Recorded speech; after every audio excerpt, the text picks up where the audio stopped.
Hi, everyone. Thank you very much for joining us. We are recording our slot with IslandSlice rum for the Scottish Rum Festival. Sylvester, how the devil are you, man? Please. I'm good. I'm here. Guess where I am? I'm in Rum Baton. You know what I mean? Awesome. It was fate. Please, for the benefit of all those thousands of people that are dialing in to watch this, can you please tell us all about yourself, about your journey into rum and how you created the brand and everything, really? Don't leave any details out. We want to know it all. Oh, I hope everybody gonna sit and have a tot of rum, or not. You don't need a tot. You need to get some rum, have a sit, chill out. Yeah, because my life been crazy. So I was born in Saint Lucia. Saint Lucian parents. My I went to school in Saint Lucia. After high school, I migrated to New York. I stayed in New York till 2004. I went there in 2000, in the year 2000, and I stayed till 2004. While I was there, the reason why I left New York is while I was there, 9/11 happened. And I got there a few months later, 9/11 happened. And after 9/11, everybody got patriotic, everybody doing their things. I was like, yeah, why not? Yeah, let's see if I could do my bit to do my bit. For myself with the American Army. I was based in, I started at Fort Bragg, and I got sent to Ramstein, Germany. Well, it's that place, Kaiserslautern. Got sent to Kaiserslautern in Germany. I was based there for 2004 to 2008, 8, end of 2007, I would say. Things got tough. Things happen. I don't want to say too much. I want to tell you everything about me, but I don't want to say anything about me. So things happen. Yeah, things happen. Well, I got divorced. I know it's not funny, but I'm a rum man. Everything is funny. Yeah, so I got divorced. I didn't want to go back to America and live in that environment of after 9/11, not only the country got patriotic, the country, if you had an accent, as you could tell, my St. Lucian accent haven't been gone. If you have an accent, if you have if you're from a different culture, even Black Americans would still be like, oh, they would look at you funny, because the whole news was focused on somebody of a different culture blew up the Twin Towers. And so I couldn't deal with that vibe. I was like, I'm not going back to America. So in order for me to take a break to figure out what I wanted to do, I went to England, London, for a 2-week break. Just did a little bit of sightseeing and so on and so forth. And I took Trafalgar Square and I went around the roundabout and I ended up in Scotland. No.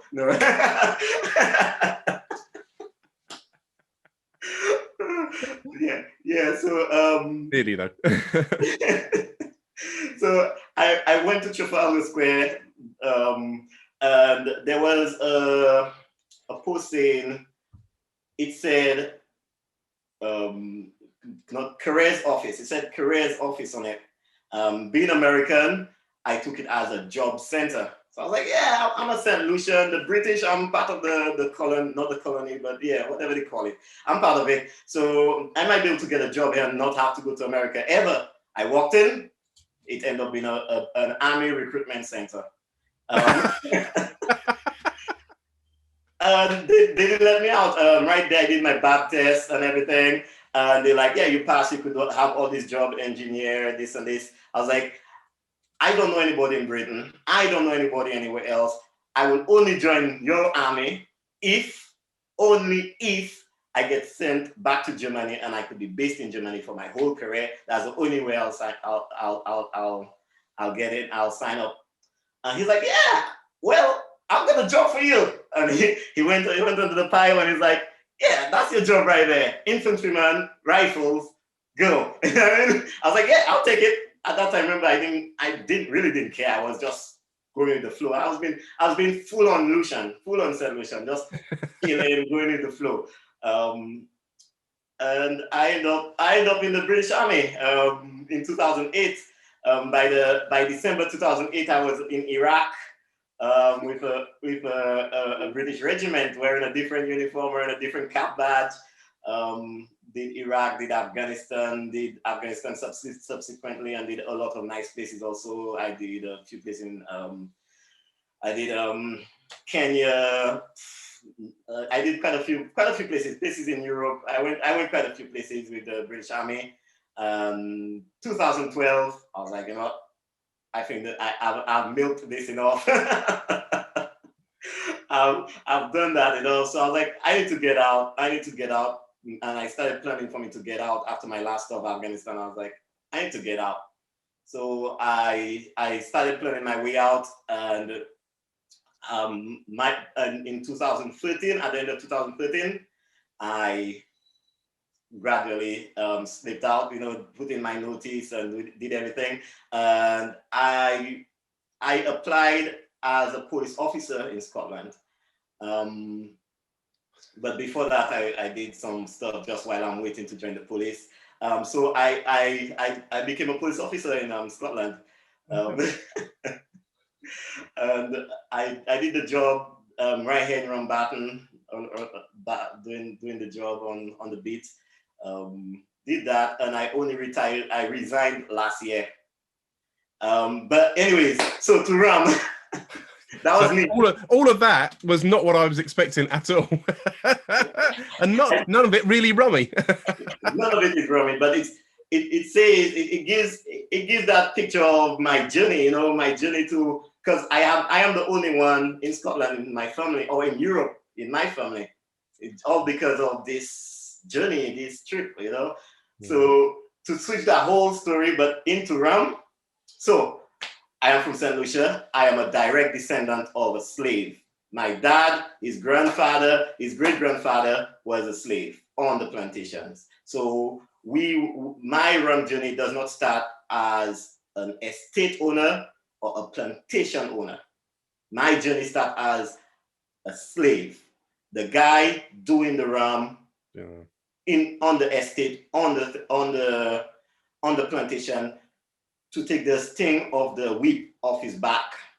Yeah, that's the Ram. That's the exact. I call it a recipe because it's most people say it's a process. No, it's a recipe for me because that's the recipe, the mixture, the what I use, the different type of sugarcane forms I use, and I blend it together to create my flavors. It's a recipe, and that's the exact way my dad did it, and that's the exact way my granddad did it, and that's the exact way my great-grandfather did it. So I'm using a Caribbean, a fully 100% from the slave, not from the plantation owner process to do my rum. So that's where the recipe of rum came from. I lived with my father since, well, I've been doing rum with my dad since I was 15, really. Since I was 15, been doing rum. There's a saying in St. Lucia called a back or twe. So you have the top shelf and you have a back or twe, which it translates exactly to that. It translates to under the counter. Right. Under the counter, that's your stuff that you do your moonshine, your good stuff. That's where you put your stuff. It's a back or twe, and then most of the time it will be flavored with spices and whatever is available, just to take the harshness out of it. So that was a back or twe, and my dad used to do that. He owned what we call a cabaret. A cabaret is a rum shop in St. Lucia.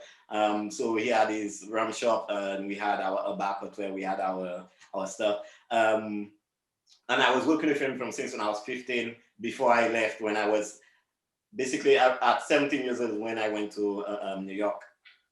So I worked with him for 2 years doing rum, just helping him out, learning the tricks of the trade. He didn't only do rum, he did yogurt, he did everything. He was a man of the earth, He knew how to do all these things from the past. So that's where my rum journey actually began, serving rum and making rum since I was 15. So whilst I was going through all this journey, there was only one thing always present: the rum. The rum was the main part of my culture that was always present. I carried it with me. When I was invited to parties, I used to carry the rum punch or get the best rum I could get, go look for the good rum. because no, I was not going. I don't want to slag anybody, so I'm not gonna mention names. I was not going for these big brands that everybody's drinking. I was always looking like, oh my god, this one tastes like petrol, but well, let's try this one and get a good rum, bring it there, and then use the rum that everybody's drinking to make rum punch with, because that's what it's good for. Yeah, I used to make rum punch, carry a big 5-liter thing of rum punch. So whether I was with the Americans, with the British, and all of them will tell you the same if you contact them. That's what I would always carry my rum punch. That's me. Basically, I forgot to say the part of St. Lucia I'm from is Saltibus. I was born in Saltibus in a small wooden cabin. We can call it a cabin just to make it sound good, but a small wooden house down by a river. No electricity, no running water. Okay, I was not born with money coming out of my ears. Nothing. Yeah, nothing. So I had to hustle, struggle to be where I am. Saltibus. My dad was from across the valley, which is called Lamaz, and that's where in St. Lucia we were. That's where we lived. It was both of them were in similar situations, and I moved to Scotland from after the army with my rum idea. I became a police officer in 2016. I decided to register one of Scotland's first rum companies. The only other rum company that was on the market at that time was Dark Matter. It was only me and Dark Matter on the market when I registered my company. At that time, I was offering my rum punch, which is a blend of fruit juice, coconut, and all your nice flavors, and of course rum. And it was a big hit, sold out on that within the first event I did. I sold out all the rum punch. And there was a lady, her last name is Dawson. She's like, how much you selling that for? £3. Tomorrow when you come, sell it for £5. Yeah, I was not born in business. I tried a few businesses before, but I was not born in business. So I did exactly what she advised, and hold on below, it sold out again on the Sunday. It's sold out. I'm like, oh my God, £5, it's still sold out. Only did one smell, one sip, and they're like, Caribbean. I was like, I've got a viable business here. So I registered it, and I tried to seek rum because I started making bulk by then. I was like, I need to make more because the demand for it was there. I did all the paperwork, and then trying to get rum in bulk. I don't want to point fingers or say anything negative, but by the time everything is good via email, as soon as I pick up the phone and say, yes, I'm looking for maybe about 50 liters of pure distillate, rum distillate, make sure it's sugar cane and so on and so forth, I'll get like, we'll call you back, or I'll get some type of answer. I was like, I've been doing rum since I'm 15. I know how to do rum. You know what? All these people wasting my time. Or I'll get, your cost will be £5,000 or so on and so forth included. I'm like, no way. For 25 liters to 50 liters of pure distillate, the taxes alone will be this amount. I was like, no, I'm not doing it.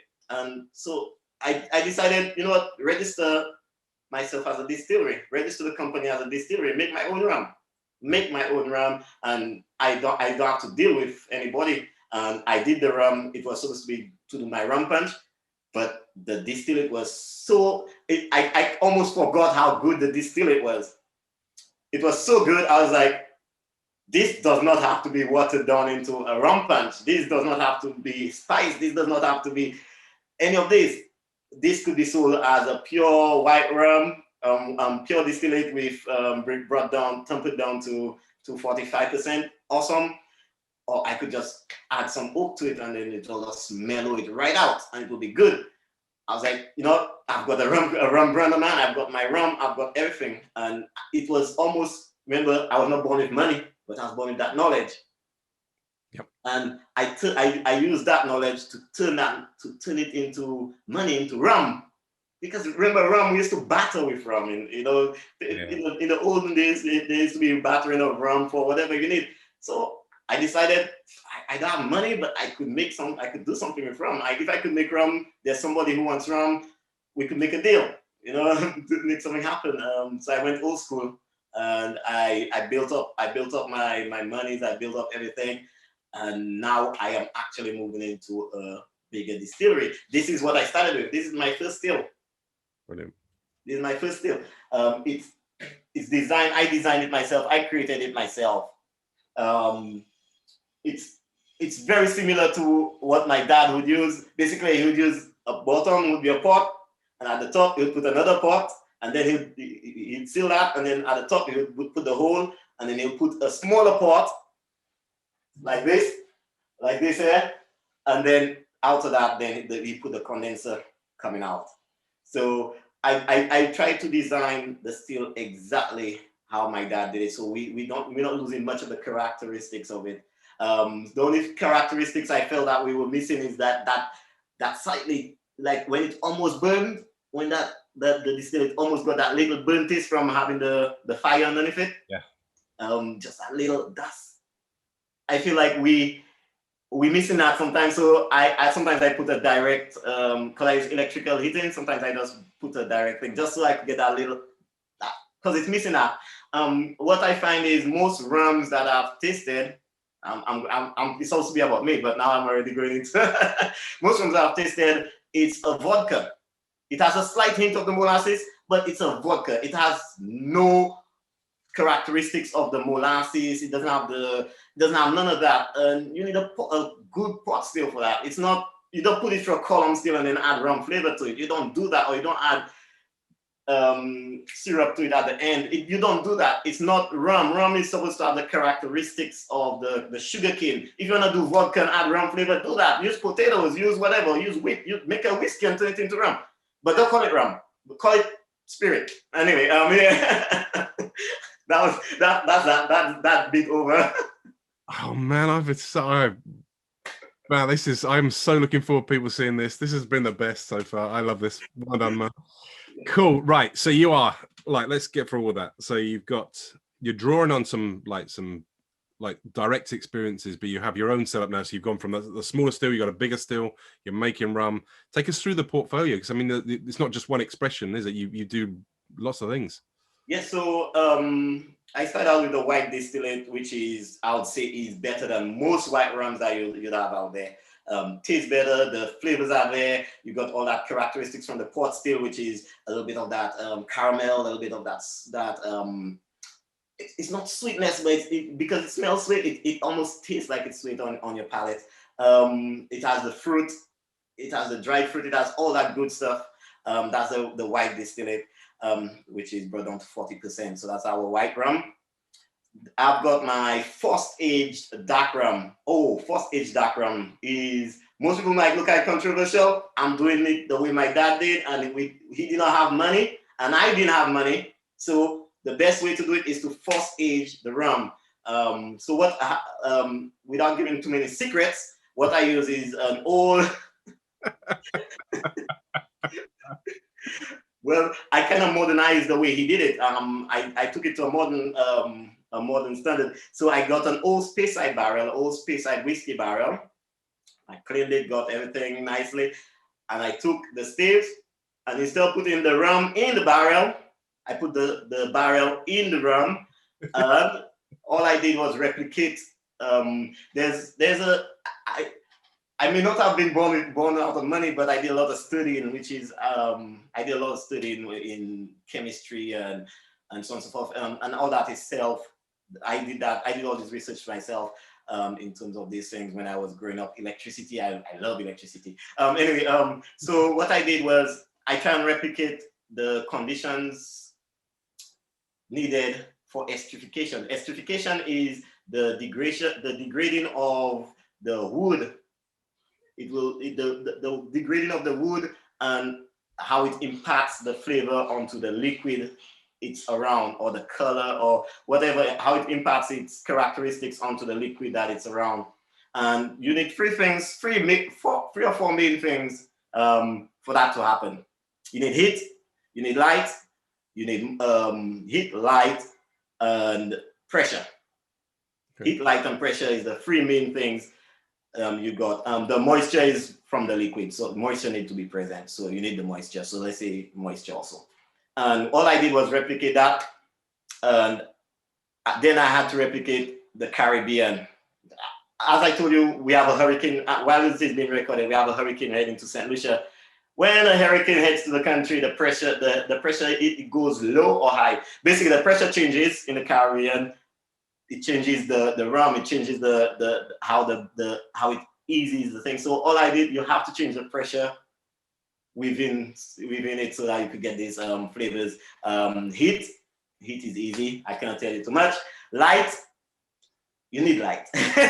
You need light for in order for the wood to degrade well, to break down, because that's what happens. It breaks down. These sweet flavors, these sweet oaky flavors you're getting, they're all from the wood breaking down. It's basically, I don't want to be all. I'm a distiller. I'm not a, what they call them, a thingamajig, a tasting. I'm not that guy. I'm a distiller. So I'll use the straight words. I use muck. I use dunder. I use rotten wood. Basically, the wood has to rot. But then because it's alcohol, the wood is not really rotting. It's just breaking it down. It's breaking down, and all the sweet oaky flavors get in there. So my dark rum, that's what my dark rum is. The long way to get, that's what my dark rum is. It's aged, post-aged. That process could take up to 9 weeks. Is according to what is basically when I get to that point where I get that, when I taste it and I have these flavors. The next expression I've got is a spice rum. Oh, this one is a good one. This spice rum, yes, that's the bad boy. I was based in, my first tour to Afghanistan, I used to hang out with the interpreters. That was the local guys who would take us through and they would interpret for us. They spoke to me like I was their brother. I even had an Afghani name, which was Najibi, which is Najib. Yeah, I used to hang out with them. I used to eat their food. I used to have the chai, the masala chai. And every time I have the chai, the masala chai, I'm like, huh. Every time I always thought they didn't understand, because remember they're of the Muslim, they're a Muslim community, they don't drink. And every time I have the chai, all I'm thinking is rum. That's all I'm thinking. Oh, that would be good with rum. I could taste the cinnamon, I could taste the cardamom, I was like, oh man, all that's needed is a little bit of rum. And I used to drink it and they wouldn't understand when I tell them I could make some good rum with it. And that's where my spice rum came from. It's literally a masala chai spice rum. No vanilla. It has a little bit of caramel, just a little touch of caramel, just for a little bit of sweetness. And it's the cardamom, the black peppercorns, the black tea, the ginger, cinnamon, dried fruits. It's a masala chai. That's where our spice rum came from. So I've been holding on because I always want to drink this out first time. I want to drink it beforehand, and I want to share at the moment. Yeah. What I was getting on the nose, you're talking about those sort of toasty Maillard, yeah, where the direct fire, it's toasting the rum. It's like that comes through. They're right there on the nose. In among it's obviously it's rum, yeah, and flavored. Like you're not hiding like a distillate here. This is really rummy. Masala, that's a combination, man. Honestly, that's been such a cool story. I love the way that you're building up. You're like, this is what we're making, and this is the reason where my inspiration come from. It's so cool. Yeah, that's in our new distillery. That's also what we try and create. We try and create, when you do visit, you could see my journey, my forefathers' journey onto my journey. Yeah. We try and I want people to have that experience. I'm not just selling rum. I'm selling hard times in the time of good times. That's what I'm selling. We went from hard times and now it's good times. It's not really good times, but it's better times. Because good times, yeah, good times. I don't know if there's any such thing unless is the person. If you think it's good, it's good. It's always a good time for rum, though. Just so that you know. Do you get the cardamom in there? What I really want to do is, you're not in the other box, are you? In the you haven't got your white or dark in this one, have you? Oh no, I never send the white or the dark through. Man, I want to try that. You would not believe. I really want to try that. Right, okay. When you do try the dark rum, I'm telling you, you think the spice has enough rummy flavors. when you try the dark, you will get the real strong pot still rum, copper pot still rum flavors in there. Looking forward to it, man. I'm excited for that. I tell you, I'm really, really excited for it. God, it's passion, man.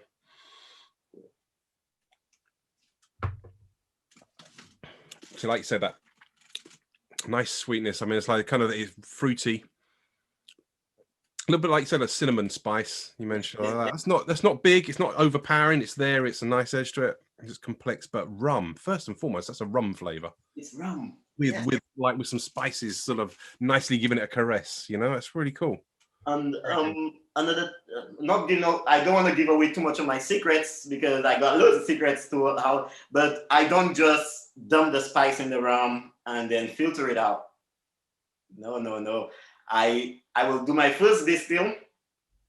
On my second distill, I will add some of a percentage of my spices. I'm not gonna say which ones. I'll add some of them in there, and then I'll redistill that, and then the flavors come out still with the rum flavors. You still have the rum flavors because it's a pot still, and then you get all the spice flavors.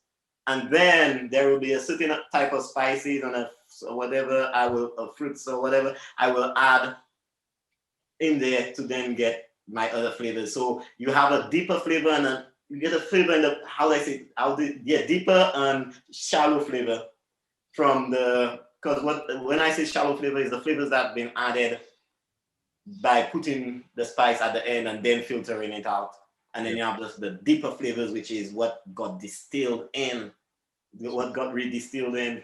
So you got the levels of flavors in there. So you're having something different. I didn't want to do that vanilla, extremely sweet rum. I wanted to, because it's been so overdone. It's overdone, and it's there. There's some companies who've done it really good. There's some companies who've tried and failed. You know. So no vanilla in there. Definitely no vanilla. What a ledge. Superb. Honestly, I'm so enjoying this. I can't wait to come and meet you in person and drink a rum at your distillery, man. I'm looking forward to this. Definitely. You love it. You love it. Yeah. So how long do you take to sort of perfect the recipe? There's a lot of trial and error until you got it right, or that you were happy with? Let's put it that way. Yes, you're the important person here, because I get unless you're happy with the product, then it's never going out. It's not getting out. It's not going out. I've been known to redistill a whole batch and try and strip flavors out of it, and if it's not working, make rum punch of it.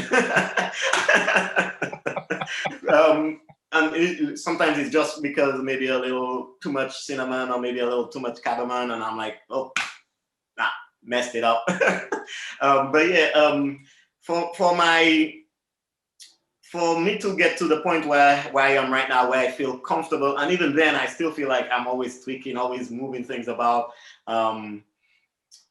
Since it's been a while, I've been constantly working at it, just keep it going. And I'll say at least 1.5 to 2 years, just to take my dad's recipe to bring it where it needs to be modernized. A year, 2 years, and I'll say since 2016, I would be starting to, even when I was using other people's rum, I would be working with it, trying to blend 2 rums together to see if I could get more of a pot still flavor. And that doesn't work. You cannot blend 2 rums to get more of a pot still flavor. I could tell you for sure, I tried, it does not work unless you have a pot still rum. Yeah, fair play. Nice. Oh, man, this is very cool. So what's so right now, so you're selling direct? Can people buy a bottle from the website, or? Yes. So IslandSlice.co.uk is our website. You could go straight in and order your bottle and get it there. I have a few places around Glasgow. Because like I say, I just left the police. I said I left the police, right? I'm out of the police right now. Now I'm able to go do my hard sales and get people to stock it. But there's a few places in Glasgow: Valhalla's Goat, Curious Liquids, Matchdown. If you're looking for a drink, the Bell Jar, basically the south side of Glasgow, and then coming to a place near you, really, because I've just started hitting the ground and getting it in stores and other places. Well, that's it. We're coming out of lockdown, so it's now time to get out and do a thing, isn't it? That's very cool. So what do you hope? I mean, what's the next 6 months, 12 months? Where do you want to be? What with the brand and the company? Well, I'm looking at the first step is to get this distillery finished. I need to get it finished. It's not ready yet. So get that finished. I've got uh, a bottle I need to release for the Navy, just so I could raise some funds for the benevolent fund within the Navy, and I need to get that done. We're looking at just keep doing it small batch, small quantities, and basically giving everybody a genuine good tasting rum. So the Navy rum will be a limited edition. So we'll do quite a few of these until I cover enough, because I need to raise not not that I want to, I need to. I need to raise money for the military, because PTSD is something that's affected 5 rifles for one, and all the rifles regiments of the British Army quite a bit.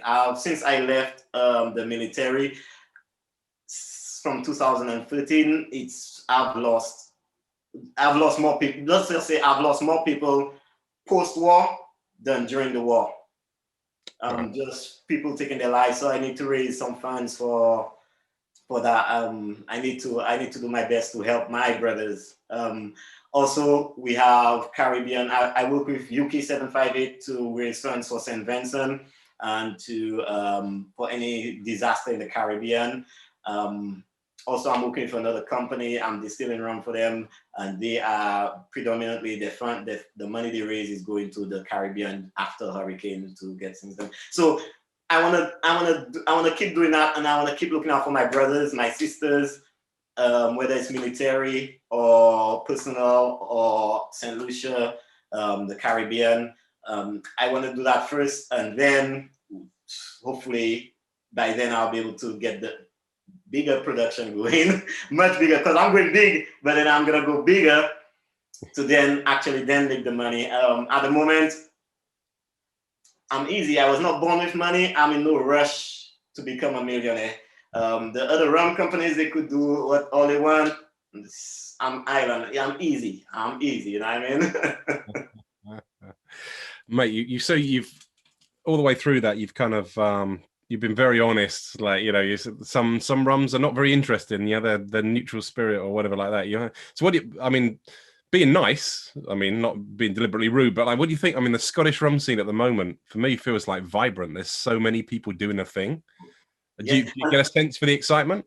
Yeah, I think it's a good thing, because if it was just me and that matter, the two of us will just be struggling to try and sell.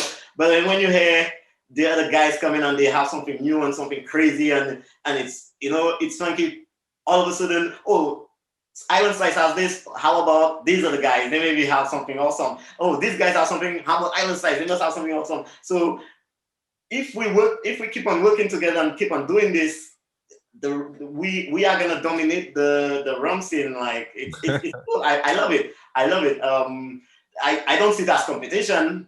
You know what I mean? I don't see it as competition. I see it as creating an opportunity for everyone to get a piece of the pie, really. Because we still have to make money. Even if I talk a lot about that charity and making that and doing that, we still need to make that money. At the end of it is money. But then again, we need time. Time is the main thing, but money, yeah. Money. So vibrance, it's vibrant. It's kind of like the Caribbean. It's just like the Caribbean. So you get guys who infuse with their mango and the so on and so forth, and the vibe is awesome. It's awesome. The Scottish rum scene is the scene. It is the real scene. You know what I mean? In the Caribbean, we'd say it's a real lime. In St. Lucia, it's a real lime. That's where we're gonna hang out. Let's go for a lime. Yeah. Honestly, man, this is so cool. I really hope that next year, Scottish Rum Festival is going to be an in-person event, so we can actually everyone can kind of get together and have a sip of rum together and have some rum. That's what it should be. That's what it should be. But these sets, man, these sets are really awesome. So this is going to allow lots of people to try and to explore and to get a sense for it. So like these dram sets are brilliant.